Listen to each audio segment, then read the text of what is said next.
துபாயை சேர்ந்த ஒருவர் காதல் மனைவிக்காக கடலை மையமாக கொண்டு மிக பிரம்மாண்டமான பரிசு ஒன்றை அளித்திருக்கிறார். இப்படி ஒரு பரிசை எந்த ஒரு கணவரும் நினைத்து கூட பார்க்க முடியாது. மனைவி மீது கொள்ளை காதலில் இருக்கும் அந்த பாசக்கார கணவரின் பெயர் ஜமால் அல் நடக். துபாயை சேர்ந்த இவர் அந்நாட்டில் மிகப்பெரிய தொழிலதிபர். இவரது காதல் மனைவிதான் உலகிலேயே இதுவரை எந்த மனைவியும் பெற்றிடாத பரிசை பெற்ற சவுதி அல் நடக்.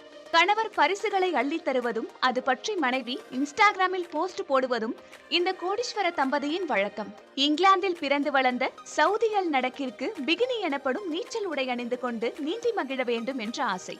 இதை கணவர் ஜமாலிடம் கூறியுள்ளார். இதற்காக ஜமால் செய்ததுதான் ஹைலைட். தனது காதல் மனைவி பிகினி உடையில் நீந்தி மகிழ்ச்சியில் திளைப்பதற்காக ஒரு தீவையே விலைக்கு வாங்கியுள்ளார். அந்த தீவின் விலை என்ன தெரியுமா? 50 மில்லியன் அமெரிக்க டாலர். இந்திய ரூபாயின் மதிப்பில் 418 கோடி.